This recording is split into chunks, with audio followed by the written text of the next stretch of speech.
Азийн хотуудын барилч орон сууцны бодлого хэрэгжүүлэлтэд тулгамдж буй асуудлуудыг шийдвэрлэх гарцыг тодорхойлох, иргэдийн оролцоог нэмэгдүүлэх, харилцан туршлага солилцох, хамтын ажиллагаагаа идэвхжүүлэх зорилгоор энэ удаагийн форумыг Улаанбаатар хотноо зохион байгуулж байна.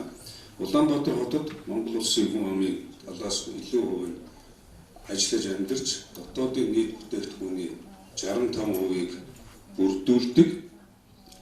Мөн одоо тэр хэрээр Улаанбаатар хотын нийгмийн эдийн засгийн хөгжлийг түүчилдэг ийм одоо хотоо гэдгийг та бүхэн бас мэдж байгаа. Өнөөдрийн зохион байгуулж байгаа энэхүү арга хэмжээ нь бол Азийн хотуудын төрөөс баримтлж бодлого хөгжүүлэлтэн тулгамдуулж буй асуудлыг шийдвэрлэх гарц, төр хувийн хөгжлийн хамтын ажиллагаа, төрөөсийн орон сууцны санхүүжилтийн механизм, төрөөсийн орон сууцны ашиглалтыг сайжруулах, ашиглалтын зардлыг бууруулах, ногоон орон сууцны бодлого, орлого нийцсэн ногоон орон сууцны төсөл хамтын ажиллагааны талаар гэх мэтчлэн олон талаар орон сууцны бодлогын талаар хэлцэх чухал ач холбогдолтой энэ форум юм аа. Өнөөдөр агаарын бохирдол, хөрсний бохирдол, төгжрөл гээд олон проблемууд тулгарч байгаа. Үүнээс гадна иргэдийн маань амьдарч байгаа орчин, тухайн орон сууц нь ямар байх ёстой вэ гэдэг талаар бас хамгийн чухал ярилцах ёстой сэдвийн нэг байдаг. Энэ хүрээнд бид анх удаага Азийн хотуудын орон сууцны форум Улаанбаатар хотод зохион байгуулж байгаа юм.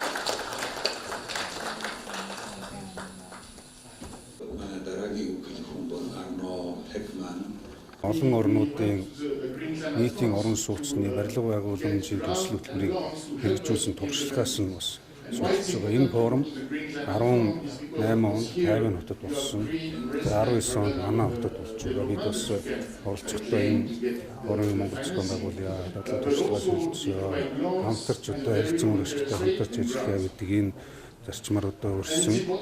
Тэгээд иргэдчийн солонгос улсад зохион байгуулагдана.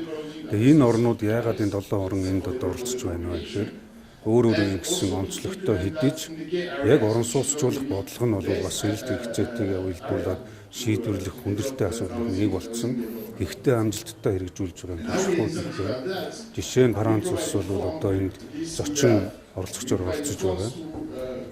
Хуучин цэргийн баазуудаа орон сууц болгож тэгээд иргэддээ түрээсэлдэг юм хэлбэртэй. За зарим Европын орнууд гэдэг Азийн орнууд түрээсээ дэмжүүлдэг байсан бол одоо бариад худалдаг байсан бол дандаа түрээслэг хэлбэрээр шилжиж байгаа. Нэгэнтээр ингээд бид нар одоо өөрсдийнхөө хотын онцлог, иргэдийн хэрэгцээ, шаардлага, хот байгуулалтынхаа бодлоготой уялдуулсан хэлбэрээр сайн жишгүүдийг авч нэгдүгээрт одоо өөрсдийнхөө ажил амьдрал нэвтрүүлэх юм асуудал. Хоёрдугаар энэ хавраас эхлээд бид Улаанбаатар хотод түрээсэлдэг, түрээслээд өмчилдөг, тэгээд зах зээлийнхаа тогтолцоо зарчмаар худалдаг энэ орон сууцны хөтөлбөрийг анх удаа хэрэгжүүлж амжилттай эхлүүлсэн байна. Хэд хэдэн төслүүд хэрэгжээд явж байгаа. Эхнээсээ их хавар ашиглалтанд орно. Тэгээд дээрэс нь Улаанбаатар хот бол 150 мянган айлын орон сууцыг барьж байгуулах засгийн газрын хөтөлбөрийн хүрээнд ойрын 3-4 жилийн дотор 55 мянган айлын орон сууцыг барьж байгуулъя гэж ингэж ажиллаж байгаа. Энэний хүрээнд саяхан сар гаруй өмнө улсын хурлын одоо чуулганаар оруулж 10 мянган айлын орлого нийцсэн орон сууцны хөтөлбөрийг хэрэгжүүлэх санхүүжилтийн асуудлаа сойрхон батлуулж одоо хэрэгжүүлэхээр ингэж ажиллаж байгаа. Энэ хүрээнд мөрөнгийн даван 129 газар дээр за ханы материал, аюун гуулны хамжид олон газрууд дээр бид нэр орон сууцны хөтөлбөрөд хоттой төргөн шуурга хэрэгжүүлэх. Ингэхдээ энэ төслийн гол одоо ач холбогдол нь юу гэхээр өмнө иргэд байраа барьцаалаад одоо байр авдаг, эсвэл газраа чөлөөлөд байранд орно гэдэг газарчгүй байрчгүй байдаг. Нэг бол барьцаа төлбөрөө төлж чаддгүй, ипотекийн зээлд хангаж чаддгүй байсан бол одоо ямар нэгэн төлбөрийн дарамтгүйгээр орон сууцндаа түрээслээд тэгээ 10 жилийн хугацаанд 5 жилийн хугацаанд өөрийн өмч болгох боломж нь нэгдүгээр төлөвлөж байна. Хоёрдугаар энийг хэрэгжүүлэх гол одоо бидний бас ялгаа гэдэг юм уу ач холбогдол юу гэхээр нэг орон сууц ашиглалтанд орсон бол нэг хашаа чөлөөлөх ёстой. Нэг айл орон сууцнд орсон бол нэг яндан буух ёстой. Өнгөрсөн хугацаанд олон одоо барилга байгууламж орон сууц ашиглалтанд орсон хэдий ч яг тэр хэрээрээ яндан буугаагүй агаарын бохирдол буураа гэж.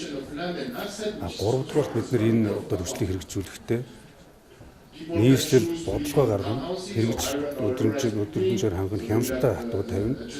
Тэгээд энэ бүтээн байгуулалтын хэмжээнд дандаа аж ахуйн нэгж иргэдэд оролцох барилгын компаниуд орно.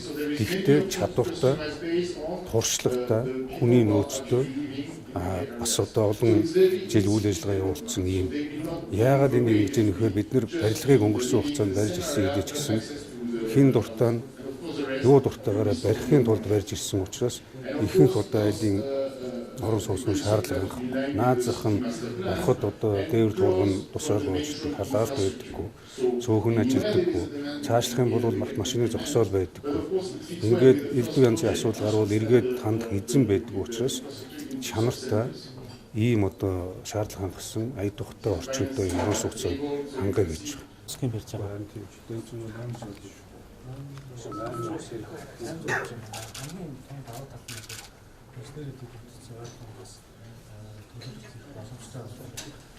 Энд бол хамгийн ихний загварын 5 орон сууц хэлцээ гэж байна. За хоёр нь Энд одоо нэг загвар орон сууцны юм байна. Эхний хоёр нь угсаад дууссан засалтай болсон юм шиг. Энэ бас нэг онцлог нь энд бол ногоон байгууламжаас өндөр төлөвлөсөн гол онцлог нь яагаад ингэж байгаа гэхээр энэ өөрөө бас хөрс бол бохирдоогүй тэр зэвэр хөрстэй газар учраас энийг төлөвлөсөн. Одоо энэ зургийн ажил бол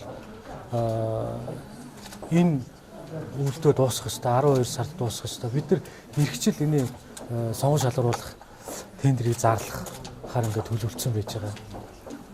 Энэ доктор гараж тийм. Гараж. Одоо бидний гол ерөөсөө зориулж байгаа бодлого зарчим бол ая тухтай чанартай орон сууц тухтай орчин гэж байна шүү дээ. Машины зогсоол, машины бүгдийн толгойн талбай, амар ногоон байгууламж гэдэг яг л энэ жишгээр асуудал.